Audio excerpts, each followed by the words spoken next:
चलो विद्यार्थी मित्रों, ओके, आज चैप्टर नंबर 5 યુક્લિડની ભૂમિતિનો પરિચય એનો છેલ્લો વિડિયો છે અને આ ચેપ્ટર પૂરું થઈ જાય છે.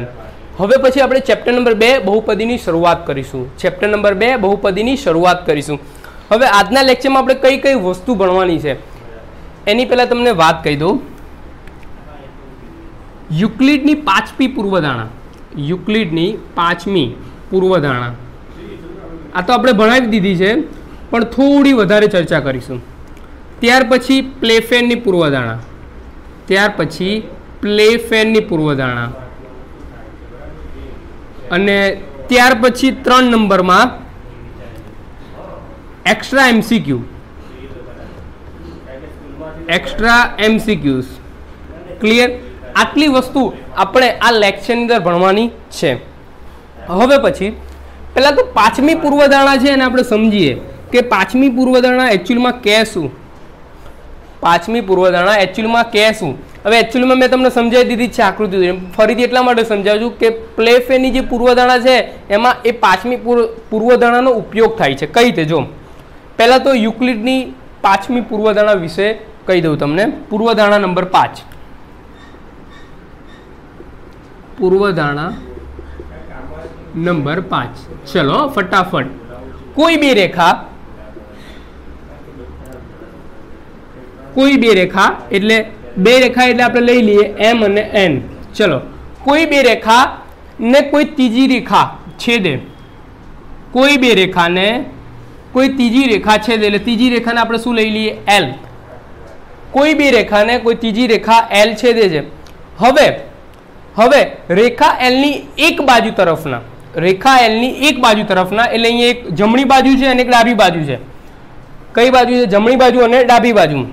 કોઈ રેખા એલની કોઈ એક જ તરફની બાજુના અંતકોણો, હવે અંતકોણો એટલે સી બને, અંતકોણો એટલે સી.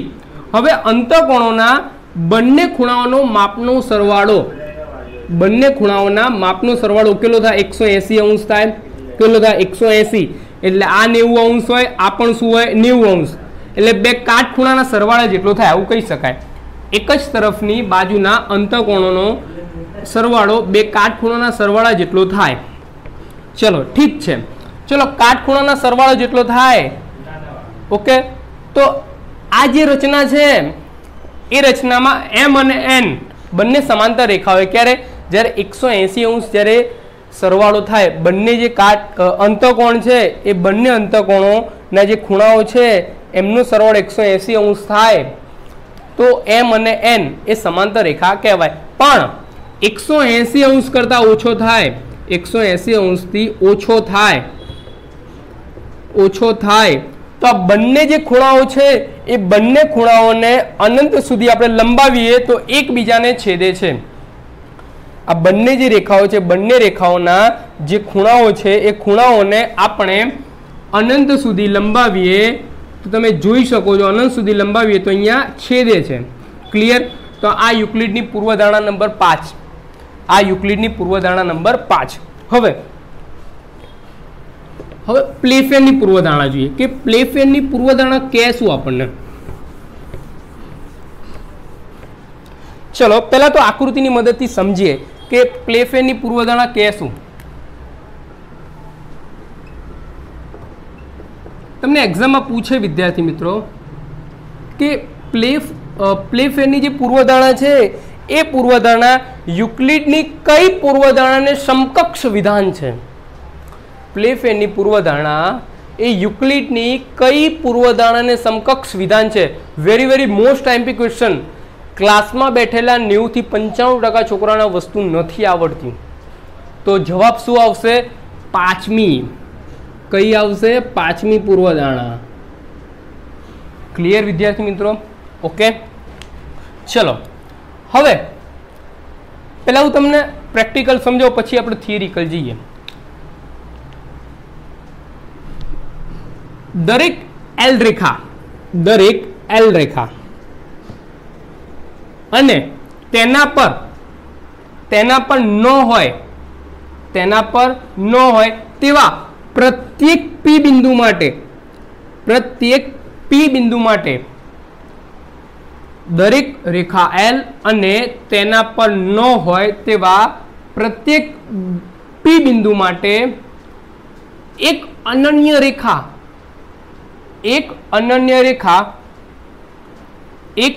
રેખા એમ કે જે પી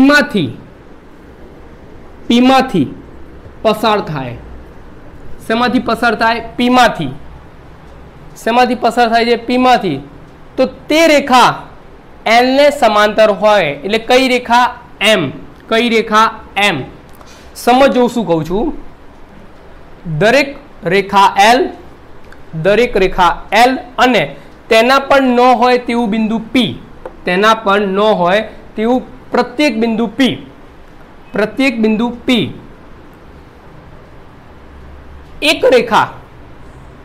એક અનન્ય રેખા કે જે પી બિંદુમાંથી પસાર થાય.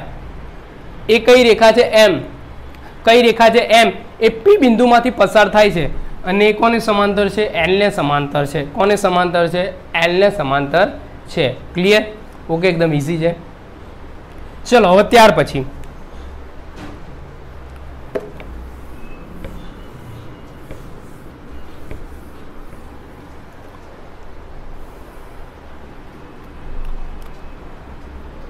હવે યુક્લિડની જે પાંચમી પૂર્વધારણા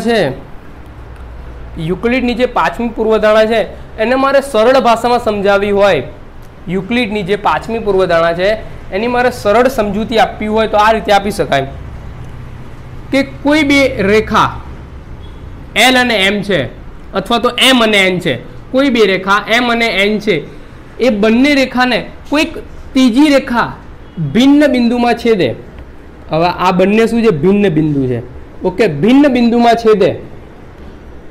કયા બિંદુમાં છેદે છે? ભિન્ન બિંદુમાં. તો આપણને ખબર છે ટોટલ 4 અંતકોણ મળે. કેટલા મળે? 4 અંતકોણ. પહેલું, બીજું, ત્રીજું અને ચોથું. એટલે ટોટલ આપણને 4 અંતકોણ મળે. કેટલા અંતકોણ મળે? 4 અંતકોણ મળે. ચલો હવે ત્યાર પછી 4 અંતકોણ મળે બંને બાજુ. હવે રેખા એલ ની કોઈ એક બાજુ લઈએ. હવે એક બાજુમાં બંને અંતકોણોનો સરવાળો 180 અંશ થાય. બંને અંતકોણોનો સરવાળો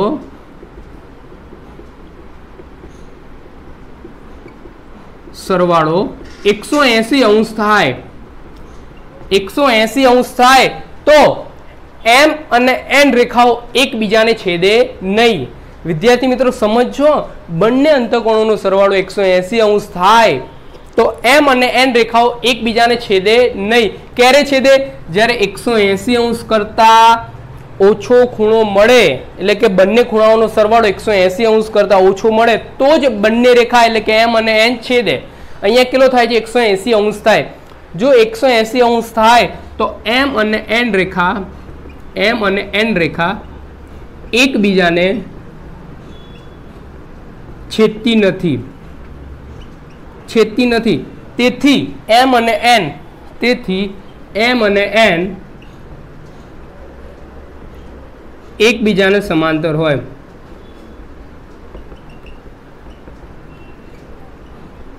ઘણા સાહેબો એક્ઝામ એવું પૂછી નાખે કે બંને અંતકોણોનો સરવાળો 180 અંશ કરતા ઓછો થાય તો એમ અને એન રેખાઓ એકબીજાને છેદે.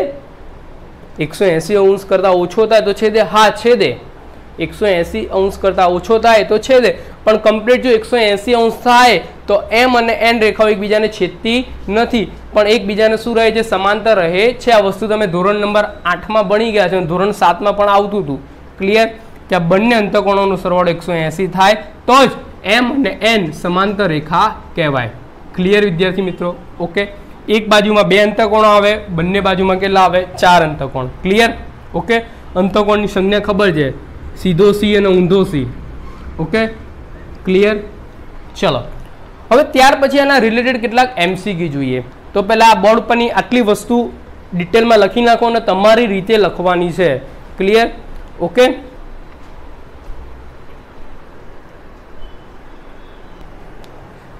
ચલો વિદ્યાર્થી મિત્રો ત્યાર પછી આગળ વધીએ. યુક્લિડ રેખાખંડ માટે ખાલી જગ્યા શબ્દનો પ્રયોગ કરેલ છે. યુક્લિડે રેખાખંડ માટે ખાલી જગ્યા શબ્દનો પ્રયોગ કરેલ છે. તો જવાબ શું આવશે? શાંત રેખા. જ્યારે આપણે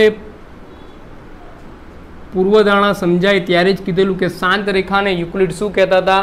રેખાખંડ. ક્લિયર? સિંધુ ખીણની સંસ્કૃતિમાં વપરાતી ઈંટોમાં લંબાઈ, પહોળાઈ અને જાડાઈનો ગુણોત્તર ખાલી જગ્યા હતો.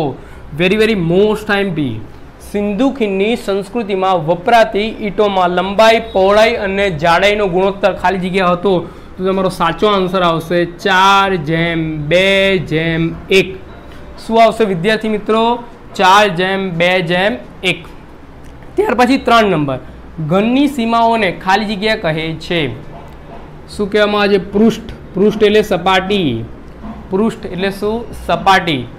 ત્યાર પછી 4 નંબર, પૃષ્ઠને માત્ર ખાલી જગ્યા હોય છે. તો શું આવશે? લંબાઈ અને પહોળાઈ. પૃષ્ઠ એટલે કે સપાટીને શું હોય? લંબાઈ અને પહોળાઈ જ હોય ને. હવે આ બોર્ડ છે એક પ્રકારની શું છે? સપાટી. તો એને ખાલી શું છે? લંબાઈ અને પહોળાઈ, બીજું કંઈ ના હોય. જાડાઈ તો હોય નહીં, ઊંડાઈ પણ ના હોય. જે વિધાન સાબિત કરવામાં આવે તેને ખાલી જગ્યા કહે છે.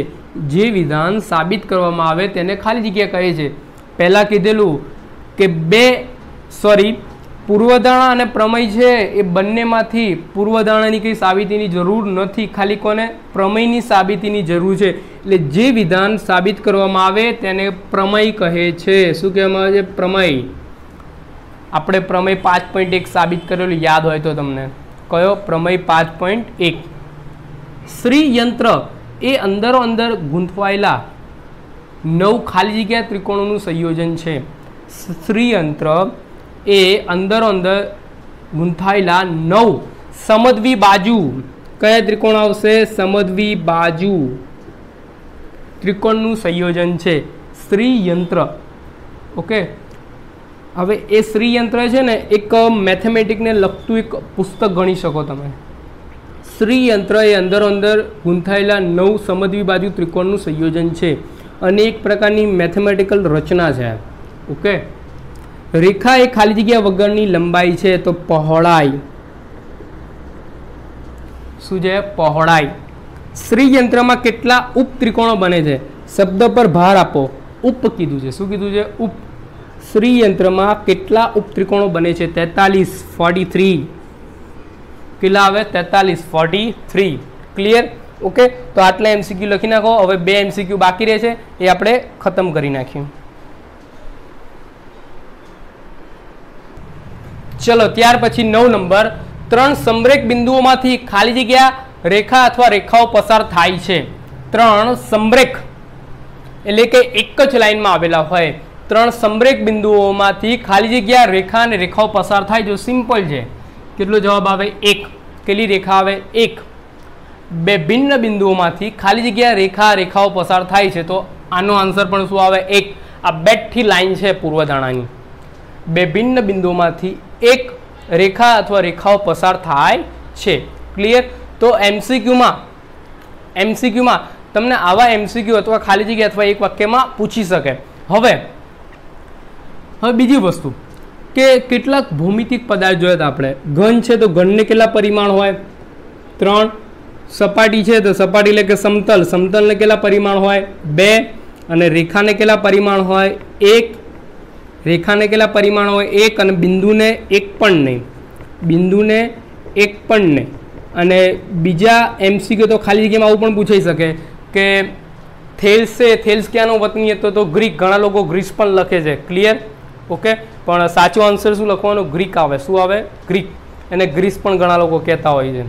ત્યાર પછી થેલ્સનો શિષ્ય કોણ હતો? ઓકે, તો થેલ્સનો શિષ્ય પાયથાગોરસ હતો. આવા નોર્મલ ક્વેશ્ચન તમારી એક્ઝામમાં પૂછાતા હોય છે. ક્લિયર?